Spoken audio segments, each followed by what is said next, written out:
Oh, it's October 12th, 2021. My name is Joe Weston, and we're here for our weekly online global practice for reviving the global heart. And it's, as I say, it's always great to see familiar faces, to see new faces. And as you can see, my background's different, as some of you have noticed. I'm traveling at the moment on the west coast of the United States, and here to continue our discussion that we started actually last week on what is actually stagnant polarization, and to hear a little bit from you. Some of you were here last week, some of you weren't.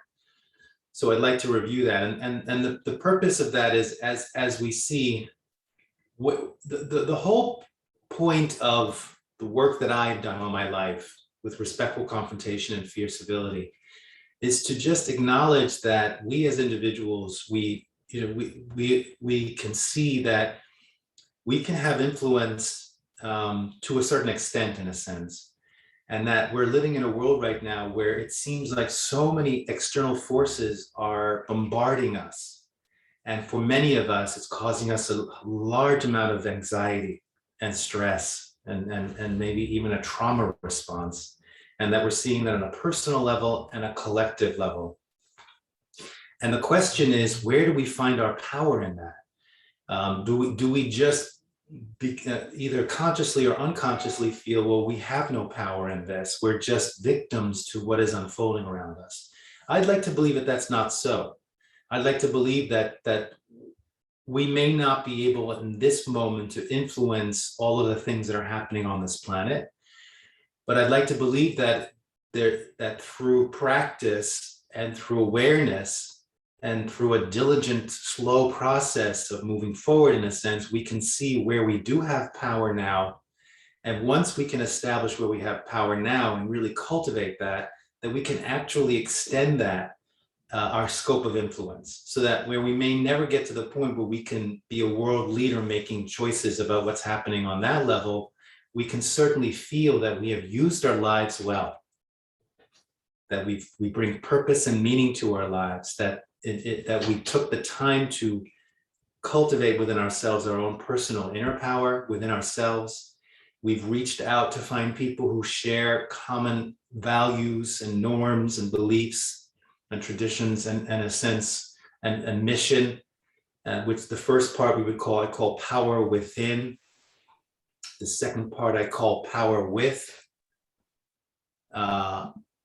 where we meet people and by meeting people and engaging with them who share common values, and we create kind of alliances of mutual empowerment, we become even more powerful than we were before we started.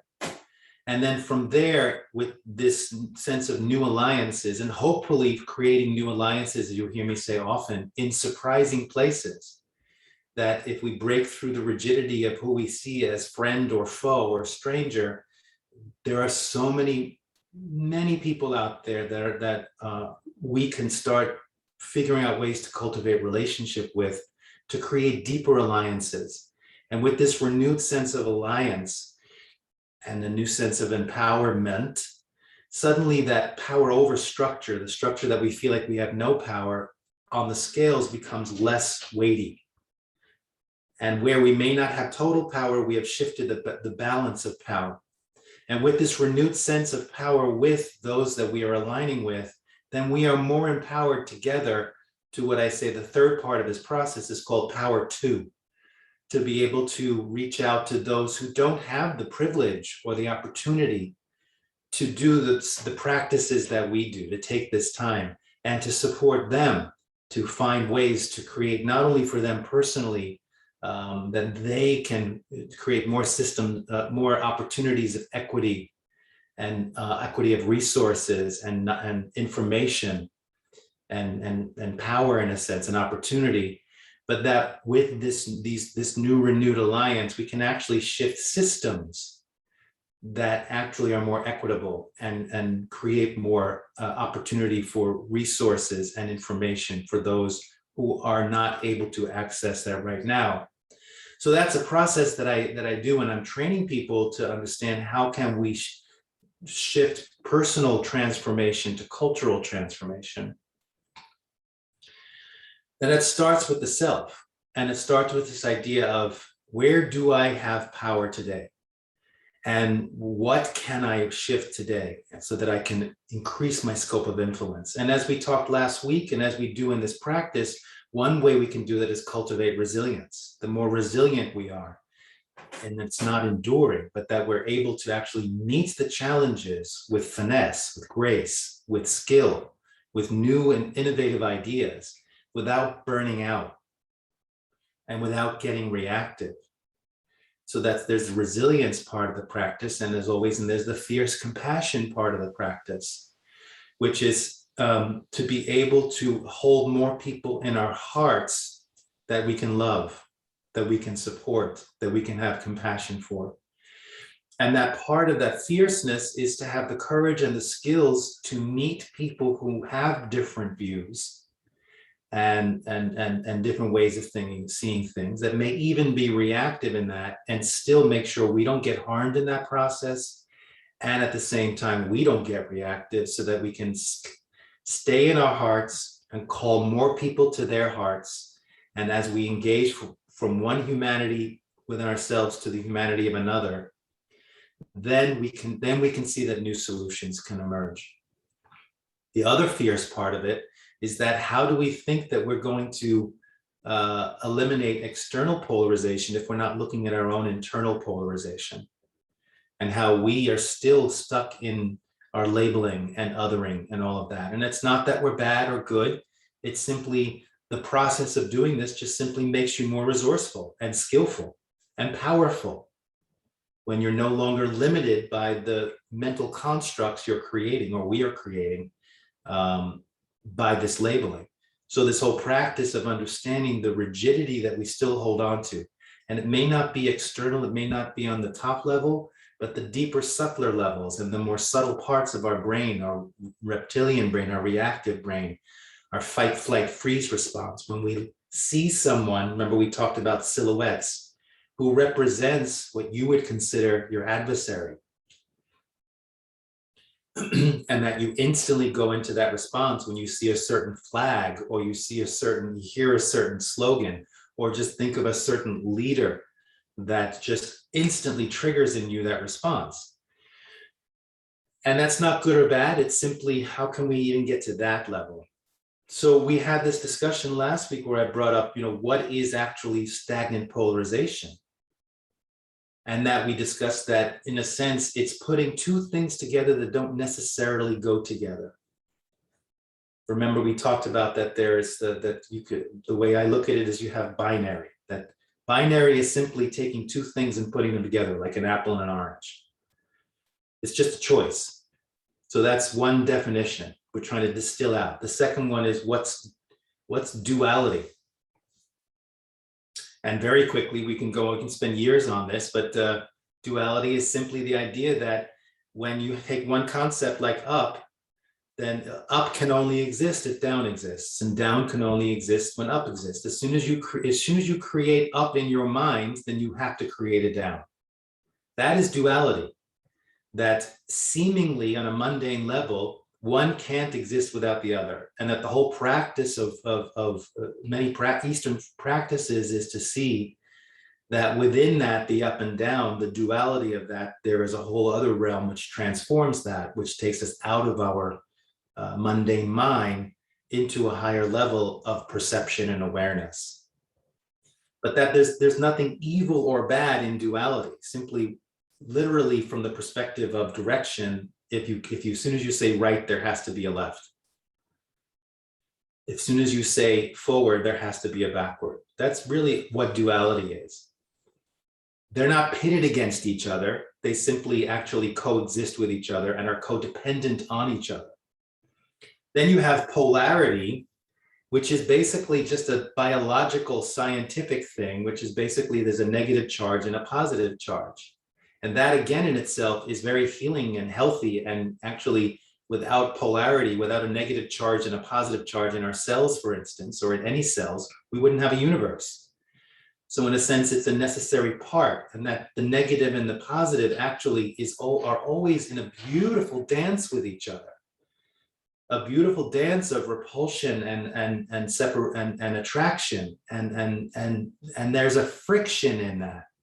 And I've said this for years, that the whole universe is built on friction. Without that friction in the universe of particles and cells, there'd be no universe. And yet we get so caught up that friction is bad, when it's actually healing and helpful and creative and regenerative.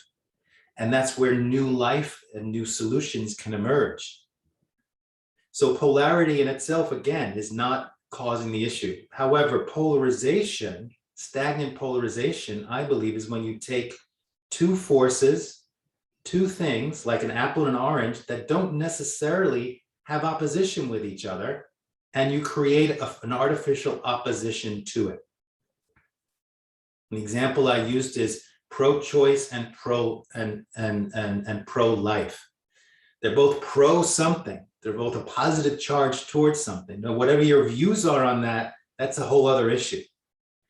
But the reason why we're not solving that problem is because some system has cleverly thought, if we pit them against each other, and they invest all this time and energy and money and talent and resources to continuously get in the, remember the rams, ramming against each other, doing this, that we won't have a solution, and somewhere they're benefiting from the fact that there's not a solution, and that these forces are pitted against each other, so that we're not looking at other things that we could actually join together to resource, to actually look at other issues that could be addressed with all of this energy and talent and creativity and resources. So a stagnant polarization is anything that we put together that doesn't. So for instance, if I hold up an apple and an orange and I say, would you like one? That's just a binary choice. Now, if you say, I'd like an orange, and then I say, why did you choose orange? What do you have against apple? What's wrong with apple? Well, not the, it's a bad example. I don't want to, because I'm not a computer. I'm talking about the fruit, the fruit. What's wrong with that? So suddenly you're not into apples. Are you saying that you're against apples? And then suddenly the apple and orange become this mentally constructed oppositional enemy, adversary situation, where simply it was like, I just prefer oranges over apples. And it sounds very simplistic what I'm saying. On some level it is, and it is more complex when you relate it to our life situation. But the purpose of this is just to help us look within ourselves at our own ways that we are continue to create these oppositions within ourselves that are limiting us. Not only are they limiting our capacity outside, but they're limiting how we view ourselves and hold ourselves. And a lot of the media and social media and media is set up it reinforces that. So it's hard to break those patterns of you're either for us or against us and them. You're either pretty or you're ugly. You're either smart or you're dumb. All of these things, and there's almost nothing in between. I'm just curious, what thoughts come up? Does anybody have any thoughts on that, where you see that playing out? Anybody open to sharing? Particularly if you were here last week when we were discussing this. Barbara? Well, in terms of the consulting I do, I'm always suggesting either or should be substituted for the word and. Uh-huh. And I think that is a mind shift that forces people not to do what you are describing. And then the group gets to correct one another. I'm not the policeman. But that opens the opportunity for much more creativity. You're not having to make a choice. You're looking at options and shifting your perspective. Yeah, and what you're speaking to, Barbara, is what I would call a pivot. By saying and, you pivot out of the rigidity, and this is either or, and you say, but what if we say and, this and that? And suddenly there's a pivot. It's like, oh, and then in that pivot, there's flow again, and the world is open, and you see that there are more options. exactly. And that we see we have choice, because many times we think we're powerless in situations, or we can't find our way because we get locked in our own internal polarization. And when we can free that, then we can see there are more choices at our disposal than we think there are. And that's how we empower ourselves. The more choices we have, the more empowered we become, the freer we become. Thank you, Barbara. Joe, I would just add, you used the word apple, and careful not to refer to the computer, but I mean, we've all heard so much in the past several weeks about the effect of, say, Instagram on young people. And it's that whole, you're either in or you're out, or that's what made me think about it. You're pretty or you're ugly. And the impact that it has on developing young people. Yeah. Yes. I was thinking that too, and I was thinking ugly and pretty and all of that. It's clever for the system to keep people in that, because it keeps them imprisoned within themselves. They're caught up in that, and they're not seeing their own sense of power. Thank you. Ronan, did you want to say something? I did. I really appreciated your reminder that this friction is not the problem. I've heard it expressed this way: this is a feature, not a bug in the system. And there's something about seeing these things that we might wince at as a feature of the fabric of being, as it were, that kind of helps me to loosen my resistance to what is, so that I'm not wincing about the way it is, and instead saying, oh, this is the way the cosmos is built. Huh. So I appreciated that reminder. Thank you. Yeah, thank you. Yeah, I think that the whole system as we know it is designed to wire us into, there has to be a good, I use the expression, that's very American expression, good guy, bad guy, from like the old cowboy movies, or whatever. That there has to be a good guy and a bad guy. And in fact, we're always looking for that. I noticed that it was one of the ways I really saw how this plays out, the habitual patterns, is when I would, the heart walks, and Patty's actually wearing one of our heart walk t-shirts. Thanks, Patty. When I was doing one of the larger heart walks in San Francisco, where I am right now, actually, there was a whole bunch of us walking on the International Day of Peace more than 10 years ago, I think. And the fun of doing it is that we're walking, it's like a march through the streets, like what you would think is a protest. We've got signs and everything like that, and we're walking in the streets. And then you see people along who are not with us, but are observing us. You see, I would watch them, and almost consistently you would see they would go into this state of fight response. Like, I'm not going to align with this until I know exactly what their cause is, to know if I'm for it or against it. And because that's what we do, right? Because that's what most protests are. You're for or against something, and then we stay wired in that situation. We perpetuate the polarization. But then every time you would see them, their nervous system would go like this, and then they would see that we were not against anything, but just simply for peace with an open-hearted way. Then you would see them go from this to, and a big smile would come to their face. And that's when I saw it can be that simple, that to shift someone's internal state from a state of fight, flight, freeze, threat, to a state of what Ronan says, to just a state of what is. And from there, anything is possible. And if there's anything that fierce ability I want it to be, is to train people to keep all of us in that state of moving from the threat response to that response of, anything is possible. Because if we're not in that, if we're constantly with our hearts shut down in the state of threat response, then there's no way we're going to find solutions to our problems. And I don't hear many people devoting time and energy to that very first initial step. And that is what this practice is. And that's what my life mission is. And that is what I feel that a lot of you are also working towards, is to train ourselves to get us back out of the rigidity and all the stories and all the mental constructs back to, oh, here we are. This is what it is in this moment.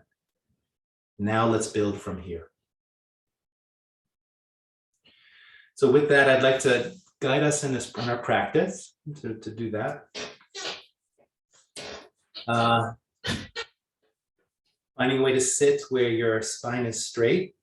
Since pretty much everyone here has been doing this for a while, I'm going to try to adjust this a little bit to see, you'll see how. Not changing it, but you'll see. Let's see how that goes. And I'll explain afterwards what it is. So finding a way to sit where your spine is straight without being rigid. Cultivating that sense of resilience, fierce compassion, and ultimately what you're cultivating is a moment-to-moment experience of presence, awareness, balance, and flow. In your power sit, with your jaw relaxed, your shoulders relaxed, your belly relaxed, bringing awareness to your core, your center, place of personal power. Awareness.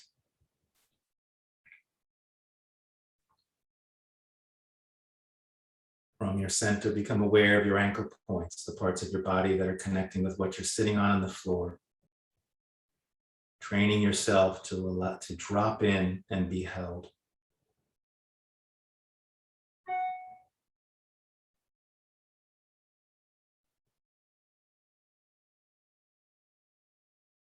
And in this practice, we're cultivating having the habituation of being in the present moment, connecting with self, surroundings, others, and the planet itself in all moments, beginning with self. From your center, become aware of your physical body.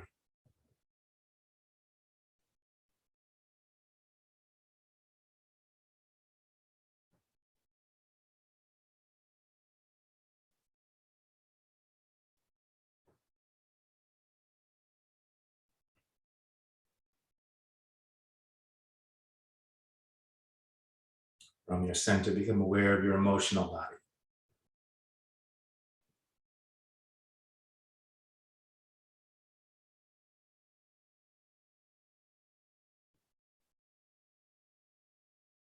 From your center, become aware of your thoughts, your mental body.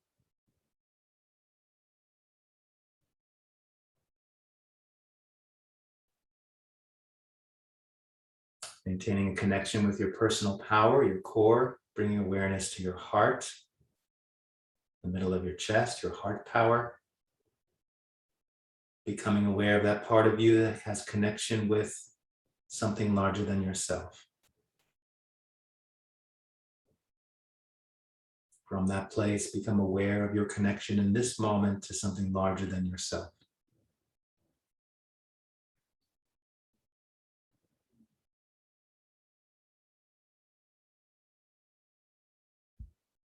Extending your sense of self out to your personal boundaries, filling in all the space, your own personal space, from your core, your heart, right up to the very edges of your personal boundaries, in all directions.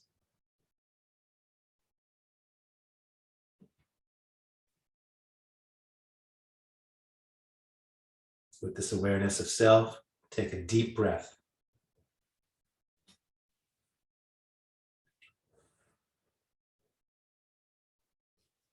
Maintaining this sense of self, your connection with self from your center and from your heart, become aware of your surroundings in all directions, as well as self.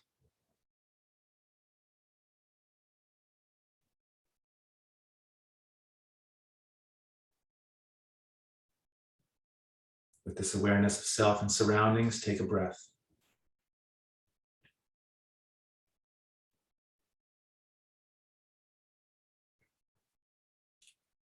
With this connection to self and surroundings, now from your center and your heart, become aware of those in this meditation circle.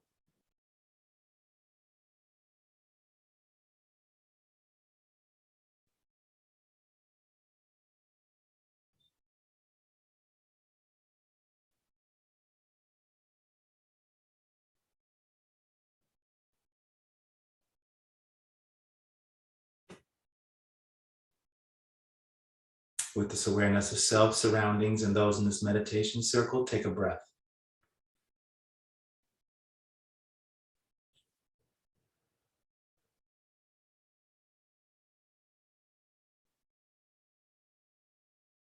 With this awareness of self, surroundings, and those in this meditation circle, from your center and from your heart, become aware of all human beings, beginning with those you would label loved ones.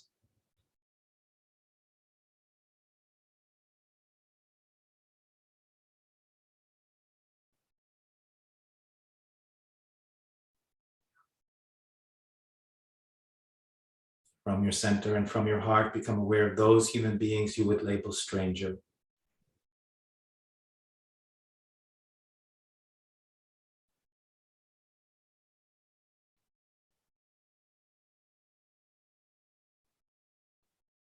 From your center and from your heart, become aware of those human beings you would label adversary.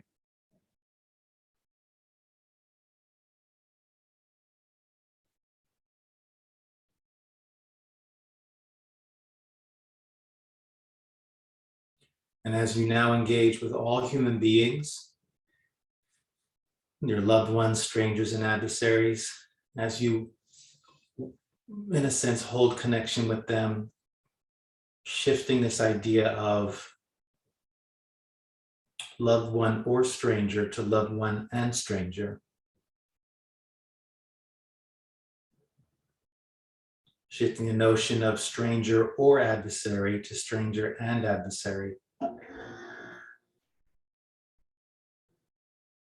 Shifting the notion of adversary and loved one to adversary or loved one to adversary and loved one.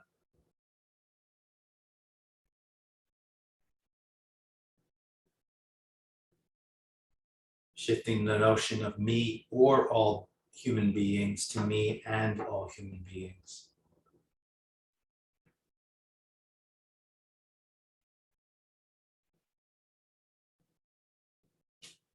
Considering the notion that we are all one.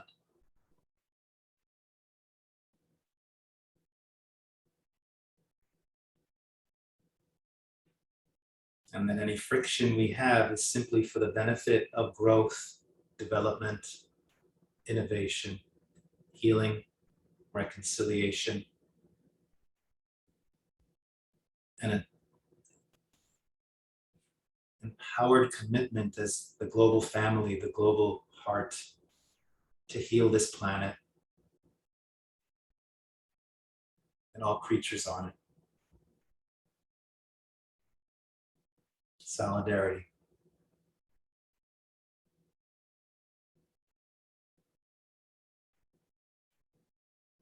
Seeing all human beings rejoicing in that.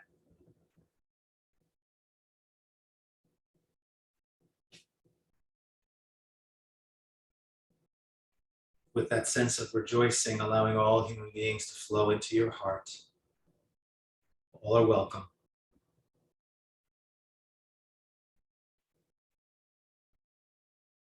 As you bring your awareness back to those in this meditation circle, let's just have a moment with each other. Just visualize that, of rejoicing in solidarity.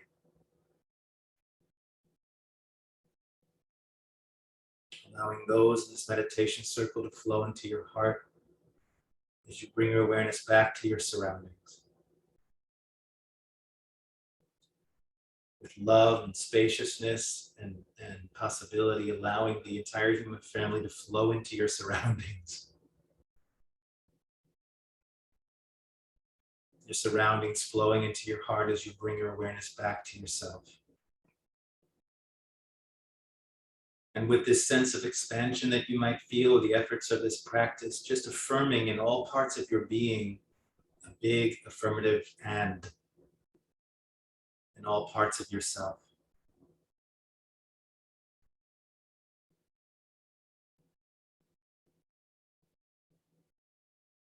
All parts of you are welcome. Despite the friction, or actually because of the friction.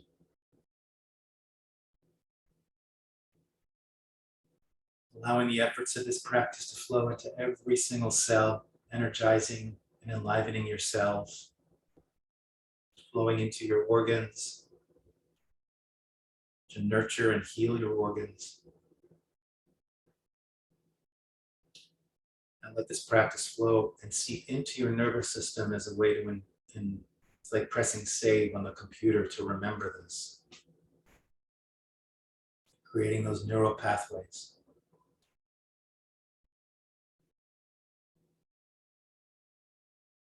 And whatever you're experiencing now, imagine if this was anchored in you at all times and you walk the planet in this state of being.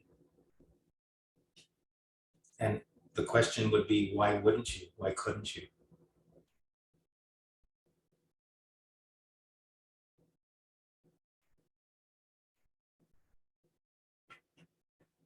And as a way to close this practice, let's take one deep breath in through your nose and out through your mouth.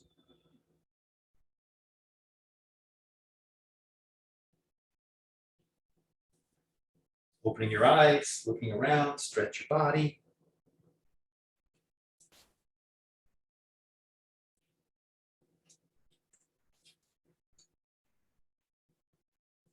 Anybody have any reflections on the practice, on what we're talking about? Any insights that come up? Tori, it's wonderful to see you.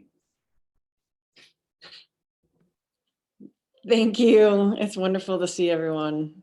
Sorry for the double Joe Weston when I got on. What was that? How did that happen? Because I used your account for the dojo. Oh, okay. Yeah. See, there's the binary, right? There's suddenly you demonstrated there's Joe and Joe. Yeah. Anybody have anything to share? Well, one thing I noticed, I'll share, is that when we switched, just energetically, when we switched from the or to the and, there felt like an expansion or a more spaciousness, have you, as just within the meditation. It felt like there's me and a stranger versus I don't know, it just felt like the second you said and, there was a expansiveness of energy and possibility. Thank you. Yes, it felt more complete. And how did that feel, Hank? Complete? Very fulfilling and good. Yeah, great. Great.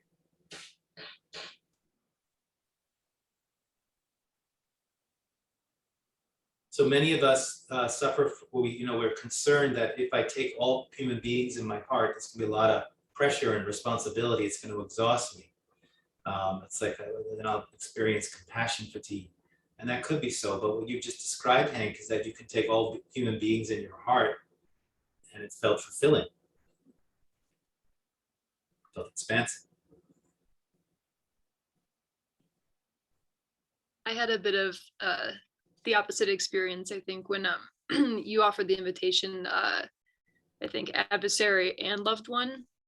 On a mind level, I heard like, well, you don't belong there. I'm like, oh, yeah, I seemed to trip on that a little bit, and that was interesting to observe.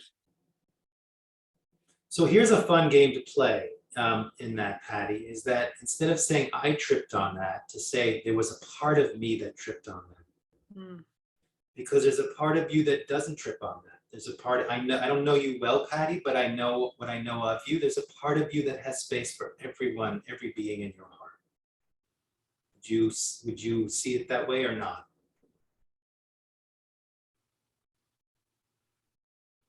I think so. Yeah. I'd like to think so. No, but I do feel that. Yeah, okay. Yeah.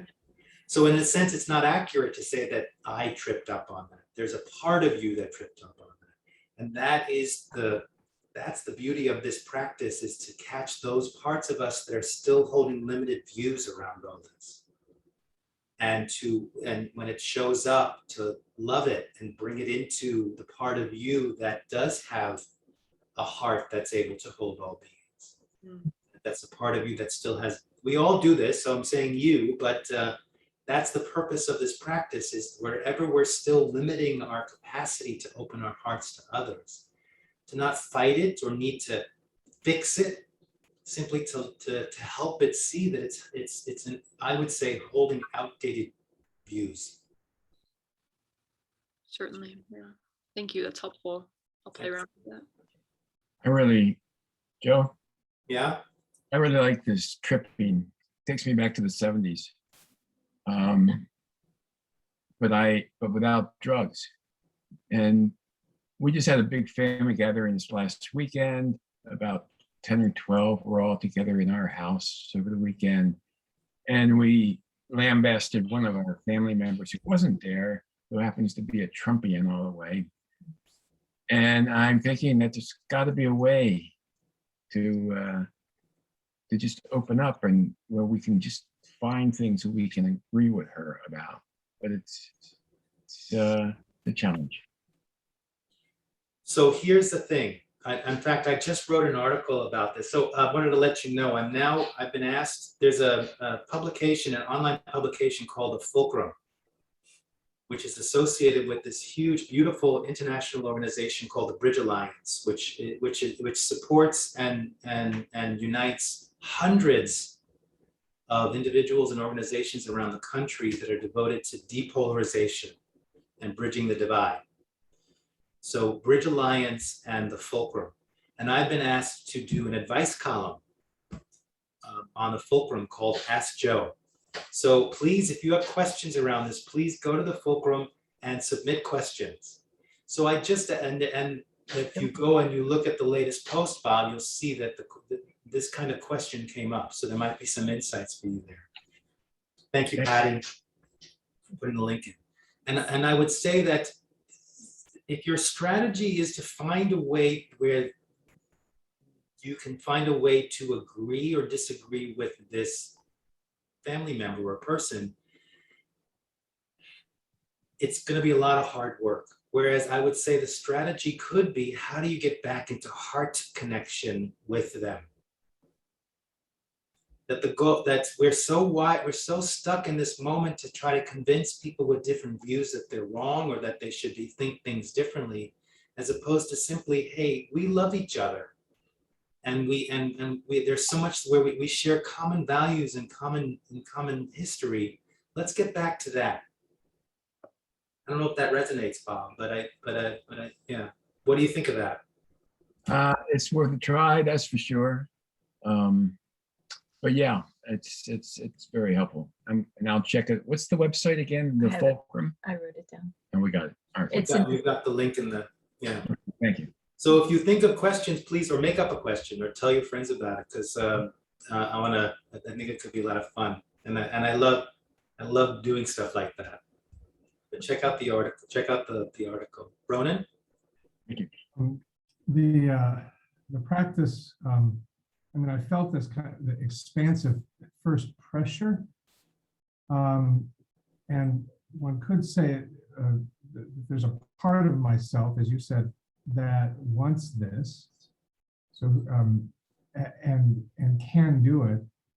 I think the way I'm holding it this morning is the version of myself that can hold all of that, all of humanity rushing into the me space, is the version of me I long to be always.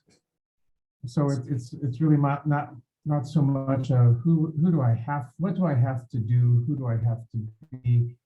It's who do I get to be? And who I get to be to take all of that in is exactly who I pray to be every day. It's beautiful. I felt that on my heart. Thank you, Ronan. Thank you. Yeah.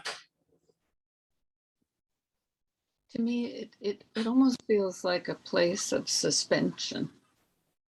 Like I feel like I'm not attached to any one thing. And I know in my practice, there's a lot of people that come in that have trouble with relatives or people in their lives that they have differing views. Trump often comes up, and I always talk to people about sort of suspending and remembering that people are so much more than that one belief, and that there's so much more to that person and so much more to ourselves than that one belief. But that feeling of suspending judgments, just suspending, that helps me to stay in a heart space with people, that I allow those other parts to stay in a suspended state. That's beautiful, Tia. That's beautiful. And that's and what if that's all we need to do? Right? You know, for those of you who have been here since we started this practice for a long time, I say what we're cultivating is becoming midwives, right? Midwives for a system that's dying away, midwives for a system that's birthing. And in a sense, what do midwives do? They hold space for others. They let them be what they need to be to get through that process. So it's a beautiful, beautiful service that you're speaking to. Thank you. Okay, so thank you for this. As always, we're here every Tuesday. Next week we'll have a guest joining us. Cheryl Gravy is going to be sharing, who you may know. She's going to speak. And if you enjoy these kind of discussions and are interested in this movement, you could say, of fierce civility, every third Thursday of the month, we do a fierce civility meetup from 6:30 to 8 p.m. Eastern time. I really recommend you come, and if you can tell people about it, we're creating a really sweet, loving community like this. It's more discussion than practice, and it's really trying to support each one in understanding how do we take this deeper into our lives. I'm now adding the link for you to sign up for that. It's a donation-based event. If you've been to it already, you already have the Zoom link. It's the same Zoom link. If you haven't been, please register so you can get the Zoom link. All right, so let's dedicate this to offer our dedication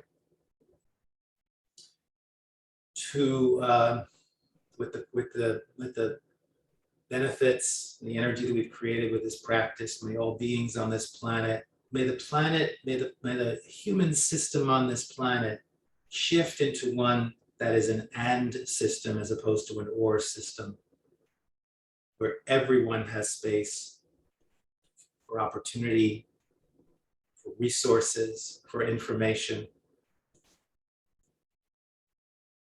which helps us restore the planet itself.